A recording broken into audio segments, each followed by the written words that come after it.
When we were kids, we all had our go-to happy place, our escape. We gravitated to art, movies, bands, musical, or books. Something that did not make us feel alone, but empowered us in a world of love, magic, and adventures. Come with me as we explore the wizarding world with William Phoenix.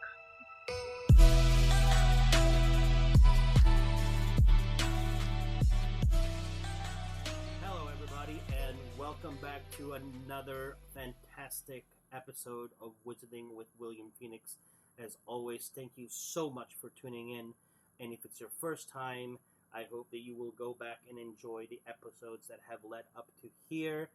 By some magical, incredible miracle, I have been able to not only get her yet another time, but she is actually, in fact, sitting right here next to me. We are in the same place at the same time. I got the lovely, wonderful Miss Brandy from Simply Potter. Thank you so much for taking the time. Yeah, last time was so much fun. Thanks for having me back. Absolutely. When I say like it's by some miracle, literally she just is coming through the city for just a few hours on her way to MystiCon, and I was like, "Hey, what are you doing?" And I'm like, "Do you want to do another episode?" And she was like, "Sure, absolutely." And with as many fans as I have, or friends that I have in town, I'm hoping that we can do like a roundtable at some point for one of these episodes. We will see. Stay tuned. But for now, we are going to take a few minutes to talk about the casting of Harry Potter from the book transitioning into the movie, and be more on the, do we think that whoever was cast for a certain role was the right casting for it? If not, would the same person just done it differently, made a difference, or a completely different actor? And how they have embraced, or how they have transitioned from the Harry Potter life since then. Some are still living it and loving it. Some have moved on, and some are, here and there. Obviously, we're going to be touching about the main three characters, the main professors, some of the side characters, and see what we have room, because, as always, we could spend hours and hours on this. So, let's get started, and obviously, we need to start with Mr. Harry himself, Daniel Radcliffe. Well, get us started on that one. To me, it's obvious that he was an incredible choice for him. What do you think? I love Dan Rad as Harry Potter. Now, whenever I go back and read the books, that is the face that I imagine when I'm reading the books. Like, he did such a good job, I think, at being that character, especially with the sass, I think. Definitely with the sass. I mean, he didn't have a lot, or I think if any, really background in it. He was kind of thrown into it, and it was one of those literally like roles of a lifetime. Yeah. And imagine somebody that like turned down one of these roles. It's like, oh, Harry Potter, I don't want to do like a kids series. Like, it's beyond me. It's below me. And now they're going, I'm firing my agent. But, I mean, Harry has become Daniel has obviously become the face, one of the faces of the franchise, and he has very much, not endorsed, I am not Englishing well today. This is what happens when you do it on 3 hours of sleep. He has very much embraced the fandom that to this day follows him. And even though he's had other roles since then, Harry is always the one that everybody goes back to. And when I got to meet him in the fall, a few times, as some of you know, a lot of people that were there were, he was doing a play that was nothing related to Harry Potter. He was incredible in the play, by the way, a lifespan of a fact. But he would come out, and there would be people, and that's how I got some of my stuff signed as well. And he still takes time. Yeah. No matter if there were 50 people or 100 people. I think he turned down twice. One because he was not feeling good, and once because it was like bad weather. other than that, it didn't matter how cold it was. He stood there, he signed, he spoke, and he selfied with every person that was there that took the time. And I think that we don't get that a lot with franchise players nowadays, or as much as we did back then. So the fact that he's still doing that, and I mean, obviously he's been typecast as Harry Potter, but he's okay with it. Yeah, I love that he still takes the time for the fans, because it seems like there's some that don't do that as much, and even, like you said, when he's doing other projects, like his Broadway show, people go there, like, clearly to meet him from being in the role of Harry Potter, and he's accessible in that moment, and he's not upset by it. And everybody that I've heard, I haven't got to meet him, but from everybody that I've heard who's got to meet him... You haven't met Daniel yet? No. I have met somebody in the Harry Potter fandom. You have not? I haven't met him. Oh my god, be still my heart. Tell him to come to Denver. Yeah, he, like, genuinely has a good fan experience with everyone that I've talked to that's met him, and that's really cool, considering there's probably a lot of people after him trying to meet him. And unfortunately, you always get those people which, like, just want to meet him for his autograph, which are going to make money off of it. But you know who those are, and he knows who they are as well, and I mean, he's okay with it. You know, it's some celebrities are like, no, if you're just here to make money off me, I won't give you the time of day. But he knows it, because you can tell, and he's still like, I will sign, you know, up to 3 things that you have, and I didn't realize he was doing up to 3 things, because I would have gotten a lot more stuff signed by him. I'm still sitting on about, like, 6 books signed by him, and I still have, like, the autographed thing right up there. And I noticed that. He's like, that real quick. Low key, I'm gonna make sure that it's gonna be there before we leave my house. There? Right? All of a sudden, it's just gonna be like, I don't know where it is. It just magically up. Accio DVDs. It's magic. It's magic. And another one that I think very much embraced his role and his lifestyle as a Harry Potter character is Rupert. Yes. Rupert, also aka Ron Weasley. No matter, so far I have yet to meet anybody that has had any kind of negative interaction with him, which is great. When he came out for Celebration at Universal, you could see that he was into it. You could see that he was also into something else. And a couple something else. And he's just like, you know... But, I mean, he loved it. He embraced it, and he's one of those that's like, yes, I'm going to be typecast for the rest of my life as Ron Weasley. And I am okay with that. You can tell when you're seeing him in person, because I was at the Celebration, like when he's doing panels and stuff, he just eats it up. Like, he loves the attention from it. He loves it. It's so funny. He does. And he'll love it from, like, any fan. You know, he's very much like Daniel, where it's like, that's cool. If you know who I am, that's fine. I will give you the time of day. I will take the picture with you. I will sign whatever. On the other hand... I'm sorry, go ahead. Oh, he's starting to do conventions now, which is exciting. Is he really? Yeah, he did Emerald City in Seattle. Oh, cool. Hey, NYCC, why don't you get on it? I don't think I've seen enough Harry Potter celebrities coming, so, Rupert would be nice. Or... 2 other ones that I love that I haven't met yet. Emma Watson, which I know she doesn't really do. Good luck with that one. Emma Watson is one that she knows she's Hermione. She's been typecast as Hermione, but she's more. I don't want to say like on the classy side. She's like, you can't just run up to her and be like, oh my god, take a selfie with me. Yeah. You know, like she's more of the, hi, you're Emma. Pleasure to meet you. And it's not like a negative thing. I'm not saying in any way, that shape or form, that she's negative about it. It's just like, she's not like the other 2 of the original, of the trio, where it's like, she's not your pal. Like, she's not going to sit there and talk to you like she's your pal. But if you show her the respect, she will show you the respect right back. Yeah, it seems like out of the trio, she's the one who's tried to break out of that Harry Potter show the most. Mm-hmm. Which I wonder if that kind of plays into the not catering so much to the fandom thing.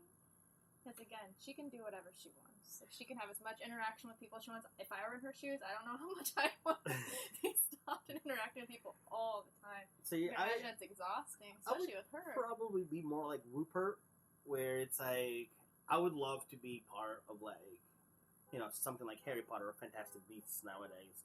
Or, like the MCU, where it's like, I have that one role, I will be typecast as that forever, and I'm okay with it. I'm going to embrace it, because if you take the time to be a fan, and you come up to me and say hi to me, I will take the time to say hi to you and thank you, because if it wasn't for you, the fan, coming to watch me be the character that you love, I wouldn't have this job. I wouldn't be where I am.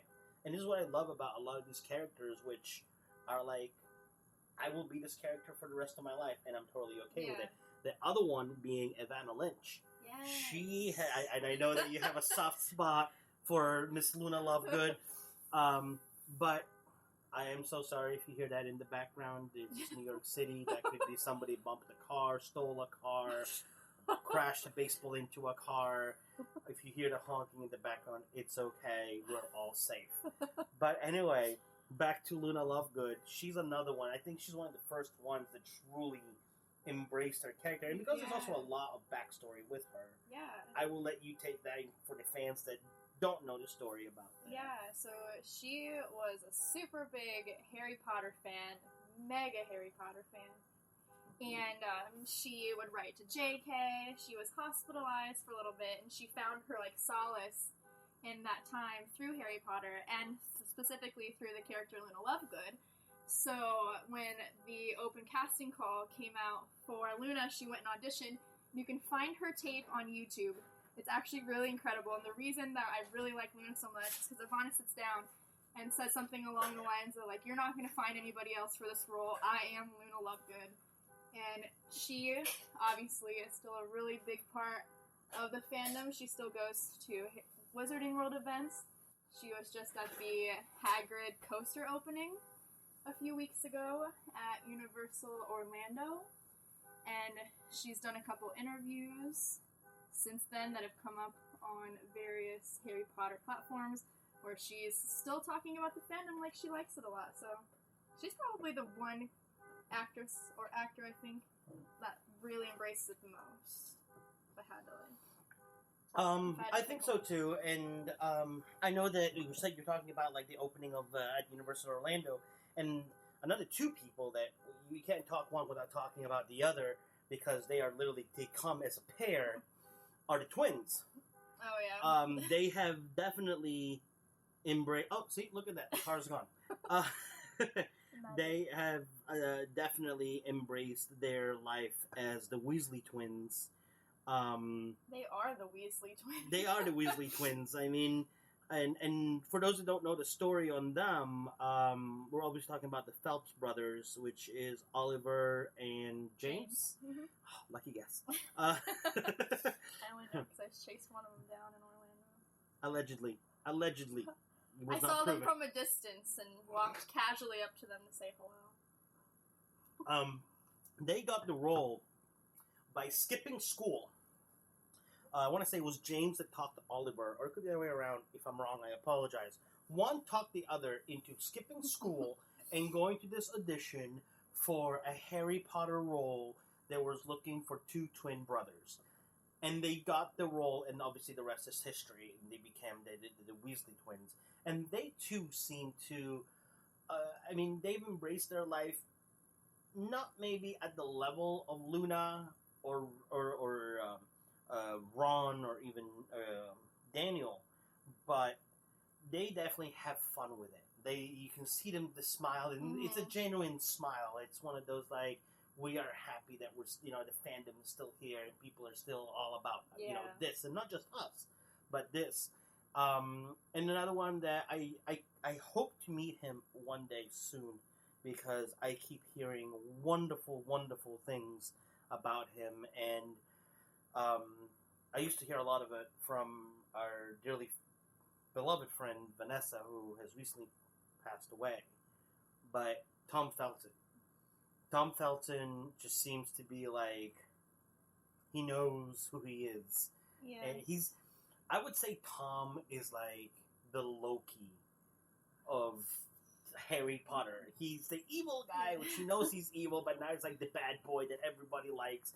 And he's Like, I follow him on Instagram, and, like, there's videos of him just, like, longboarding in Santa Clara, just, like, between people, and I'm like, he's just going in and out of people, and they don't realize that Draco Malfoy just skated right by them. I'd be like, come back! I know, and a lot of the time he's, like, chilling in Slytherin gear on Instagram, or, like, posting Harry Potter things, or, like... Or singing with his guitar. Yes. Which is absolutely great.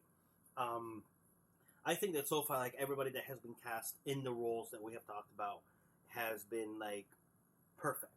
Because, like, even with Tom, when he was, like, a little kid, he was, like, that snotty little kid, and he embraced it so well from the beginning.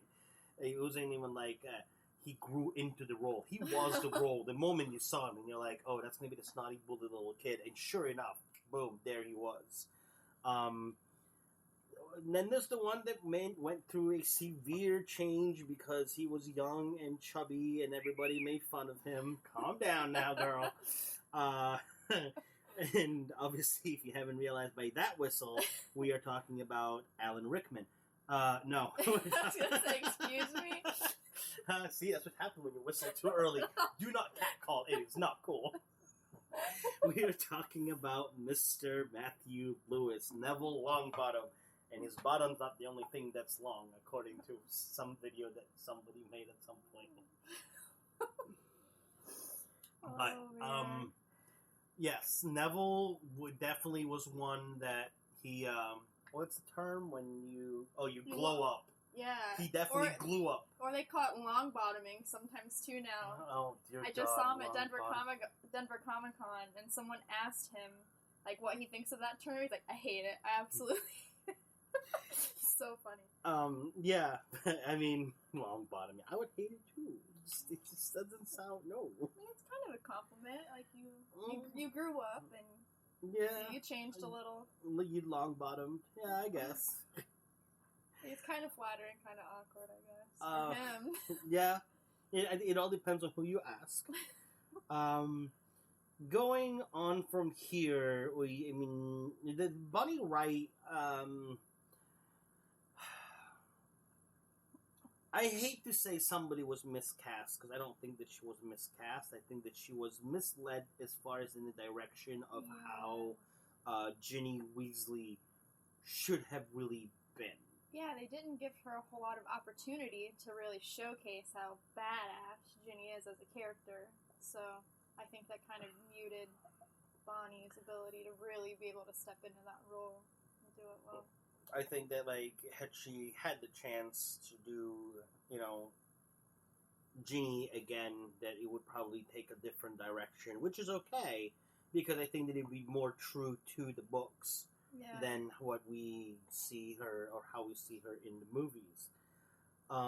Moving on from most of the kids, starting on the professors, and I'm going to start with my favorite, not necessarily professor, but my favorite actor portraying a professor, and that has to be Alan Rickman, portraying Professor Severus Snape.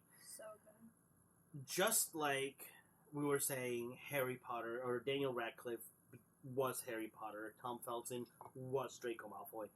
Alan Rickman, the moment that he became, or the moment that he became Snape, from the first scene, there was no turning back. There was no, it was just,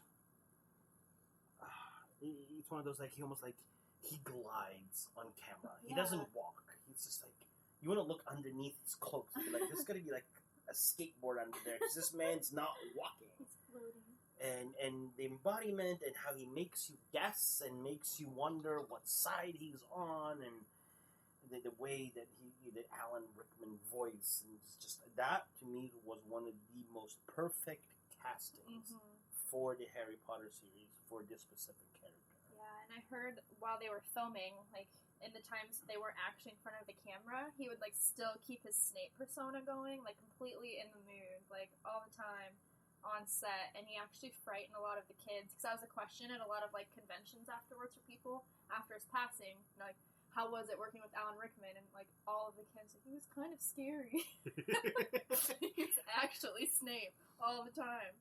and that's great though, because it's like when you can have fun with it in front of the camera, but also behind the camera, and you really truly embody. And it's like, I wouldn't say he was like a method actor when he came to it to Snape, but he had fun with it, because it's like, oh, I know that this scares the kids, so let's see what I can get away with.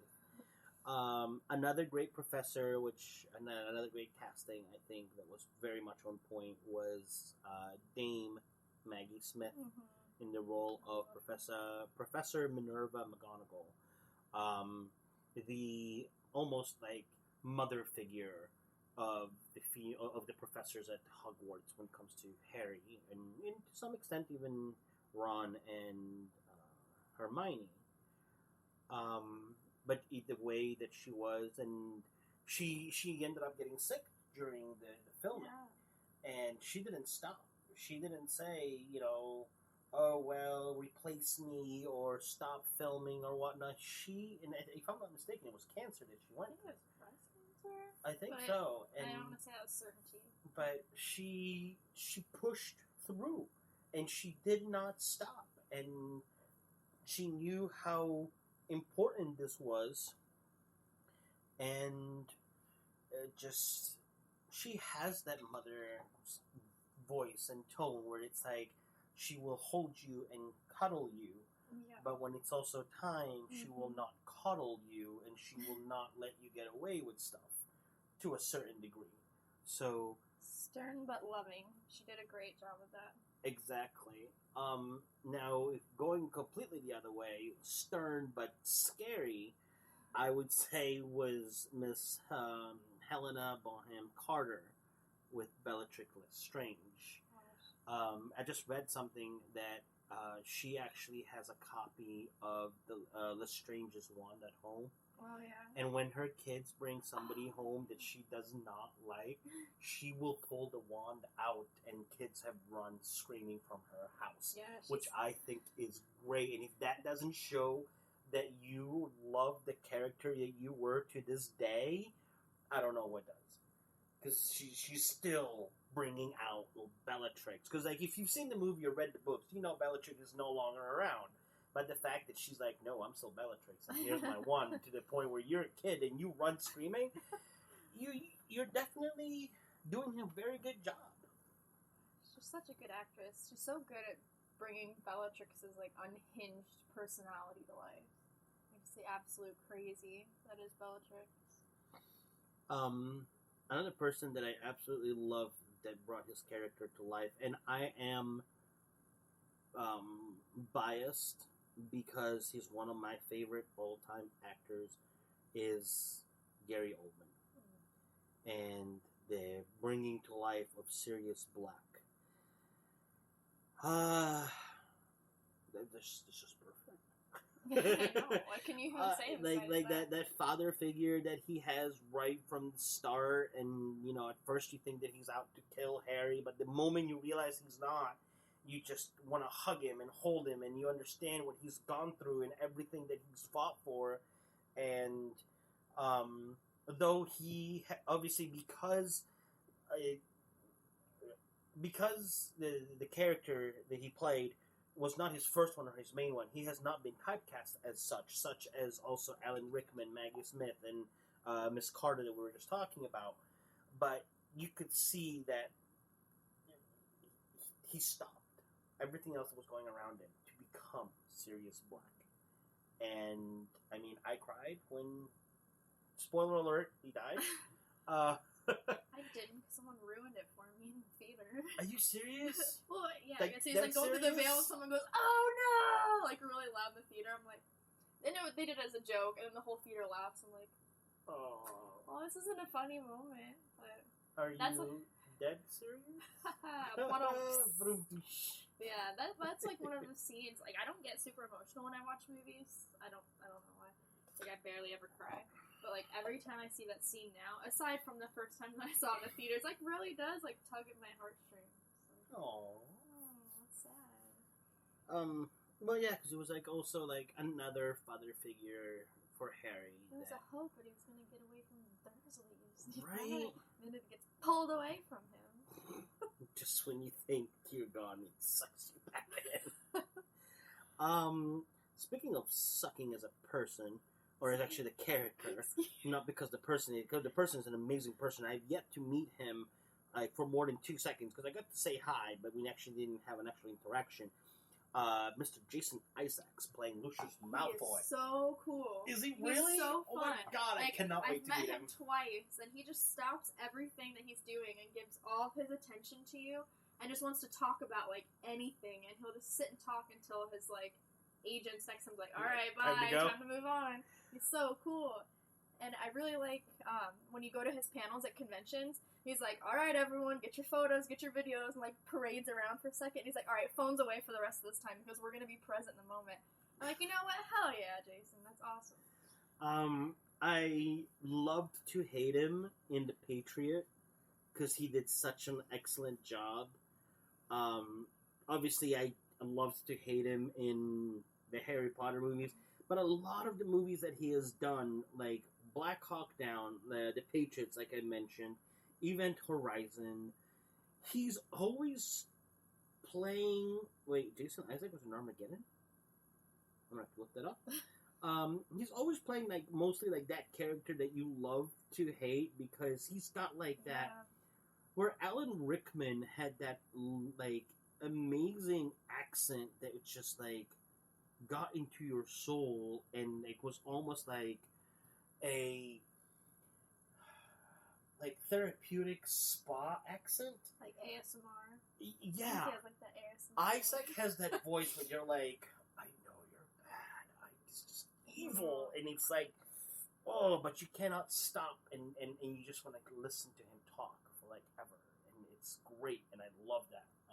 That's one of his, like, really big specialties as an actor, is he can do, like, a ton of different accents, like, from all these different countries. Like, he'll do it at conventions where he'll, like, speak a little bit of a sentence, like, in one accent and a little bit in another one, and it's wild. It's wild, so... See, I can do that with, like, different languages. I can, like, go from one language to another, to another. But accents, that's a whole different ballgame. And that's crazy. Like, yeah. Who do we go to next from here? Oh, there's a controversial one out there. Which one? Dumbledore. Oh, okay. I was gonna save that, but let's dive right into Dumbledore. Obviously, we're talking about second Dumbledore, not first Dumbledore. Yeah. Or are we talking about both? Because, like, okay. Unpopular opinion. I liked both Dumbledores because they both brought their own version of Dumbledore. Yeah.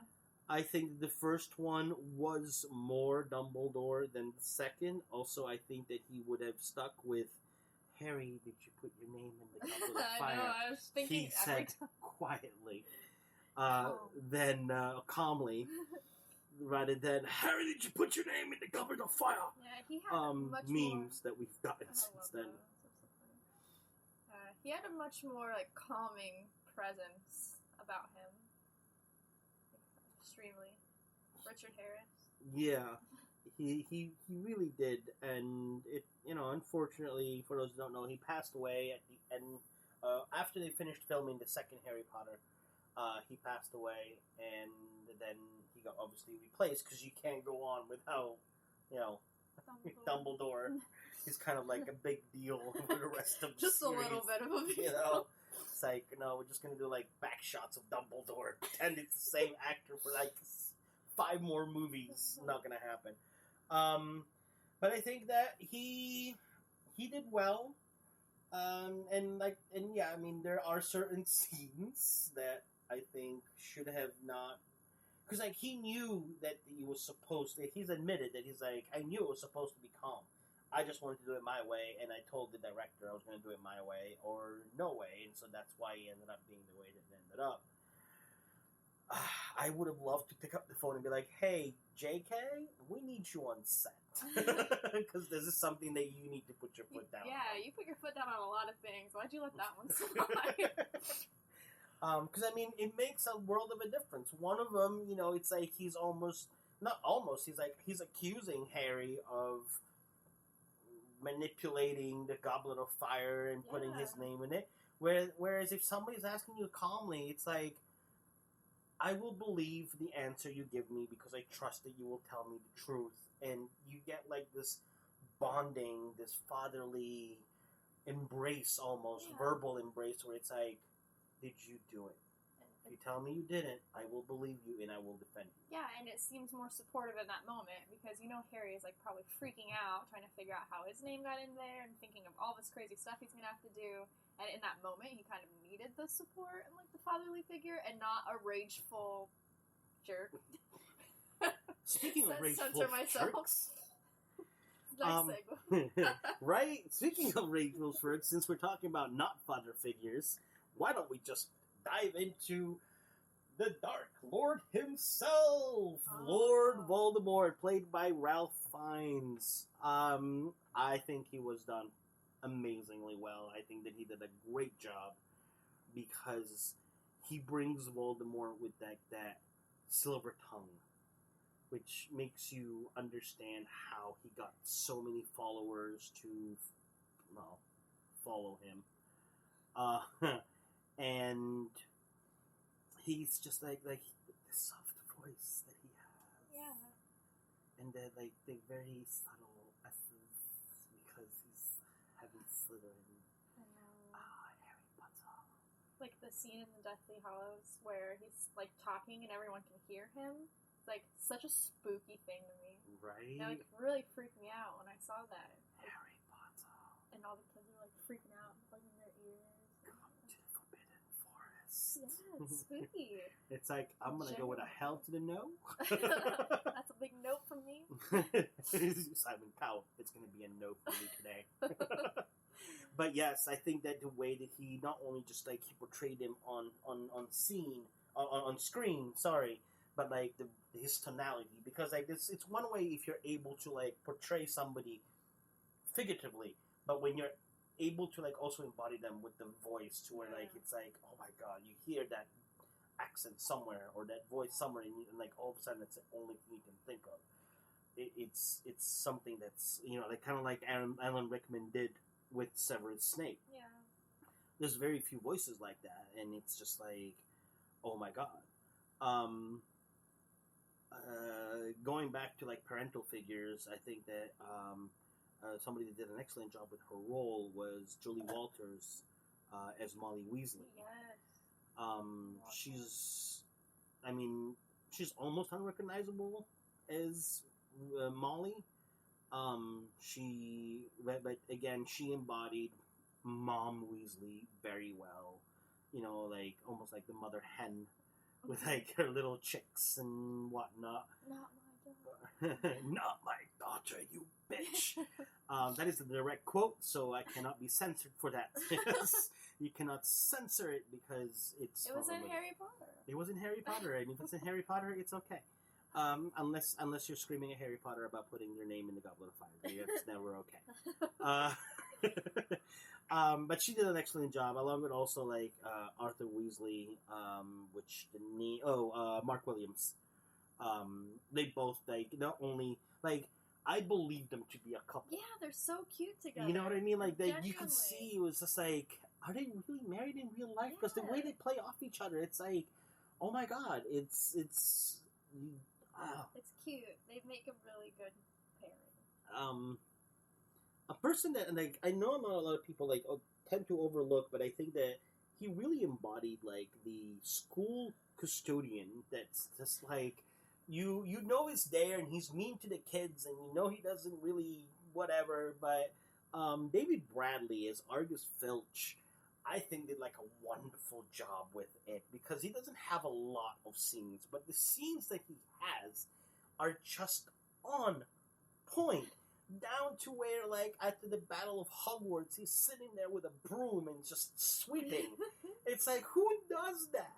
Like, and the one love that he has in the world is Mrs. Norris? Miss Norris? Yeah, his cat? Mrs. Norris. So you know that this man can love. Because you say if you can love an animal, you can love anybody. But so it's just the fact that he's probably been there for years and overlooked and crapped on for self-censorship, and probably cleaned up God knows how many pukes and craps and trolls in the dungeons and whatever else. But I think that he did a really good job. And it's funny because when I watched him here, and then the next time I saw him was in Game of Thrones. Really? Yeah, he plays the head of a household, and he plays an a-hole. Like, he's good absolutely. at those roles, I guess. He really is. I was like, this is what Filch would look like with power. Like, if he ever became a lord, this is what he would look like. Because he literally looks like he doesn't. They didn't put any makeup on him. They didn't do any prosthetics on him. Literally, it's him as Filch, but he's a lord of a house. And just like, yeah. It was absolutely incredible. I would love to meet him in person just to see how his personality shapes up to the personality of Filch. He does cons, not usually here. Is he going to con? No, I don't think so. I do not believe that he has. Who am I thinking of that just got announced? Oh well. You're talking about LeakyCon for Dallas? Yeah. I'm not 100% sure. Yeah, I don't think he has. But somebody that, I mean, we all love to hate her because we just hate her.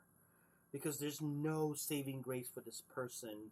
And just the way, that she just, brings it, and it's just, pardon the expression, balls to the walls.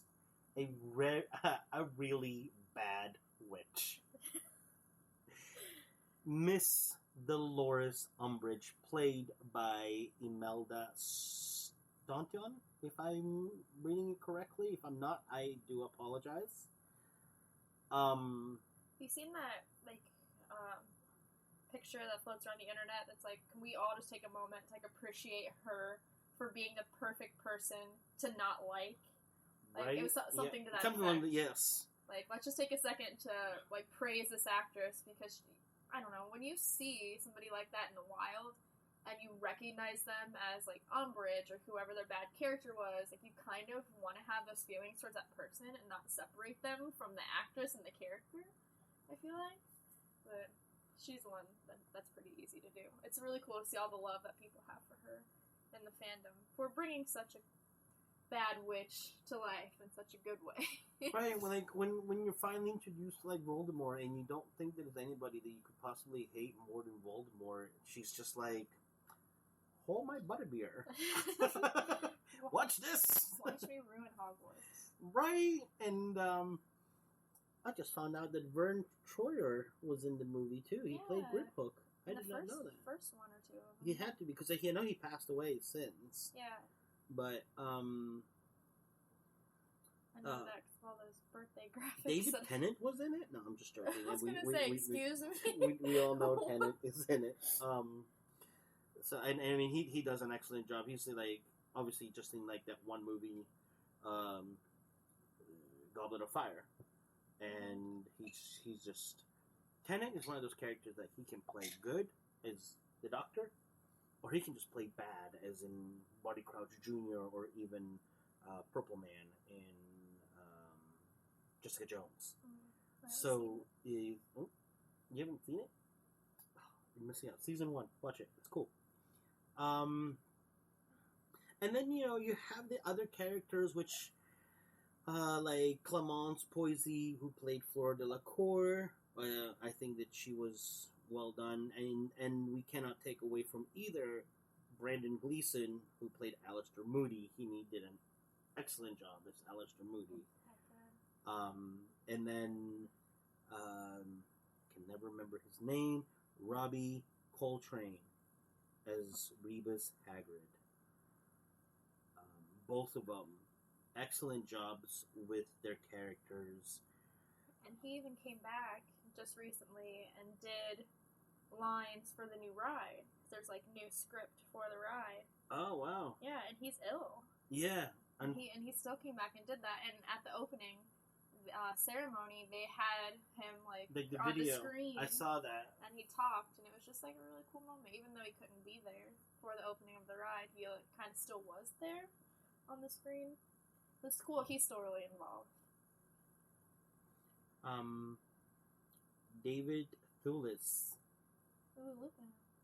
Lupin, he did a very good job. Which person did he go after first? Because he didn't go for... Now I have to look it up.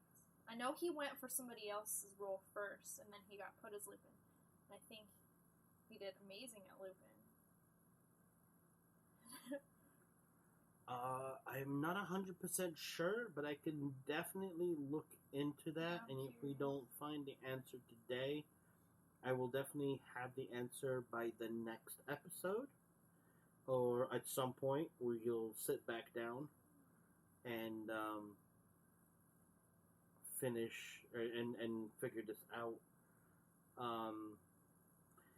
I mean, I honestly, overall, I do not believe that even with the quote-unquote blunder of Dumbledore with the famous line we discussed, I don't think there was ever really anybody that was miscast throughout the series, as far as like main characters go. Obviously, there was some recasting throughout because for whatever reason, either passing away or personal problems or legal problems or whatever the case may be. But I think that for the main characters, they embody and to bring alive for the fandom to see, it was an amazing job and it was very well done. I don't think there's really anybody that can really sit here and be like, oh, I wish it would have been so and so, because there really isn't. They did a wonderful job. They did an incredible job, and like I said, a lot of them that have been typecast, like the trio of Daniel and Rupert and Emma and Tom. Yeah, they've embraced it, and none of them are like, oh no, let me get away and stop calling me this and stop pestering me with this. I'm no longer this. I'm no longer that. They're like, this is what made me where I am now. Yeah. This is what, or helped me get to where I am now. So, not embracing it would be just saying, it's not me. Yeah. And, or shunning away to fandom. And, I mean, the last thing you want to do is shun away to Potter fandom. We are a happy bunch, but if you do us wrong, that's a happy bunch. We all turn into Slytherins. Or they come knocking on our doors because, oh, look who needs us now! Anything you want to add? No, I think you pretty much said it. They had an all-star cast. Like, a lot of the cast had already been in, like, really big roles, and a lot of them, like, the kids have moved on to do really cool things with their career.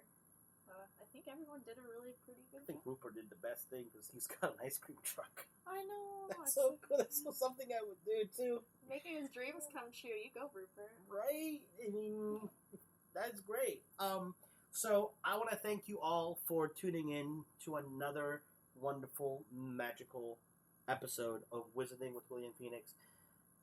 Miss Brandy, thank you so much, as always, for taking the time, and I cannot believe you're sitting here next to me. I know, it's so nice to, like I can touch you. Right? Ooh, not there.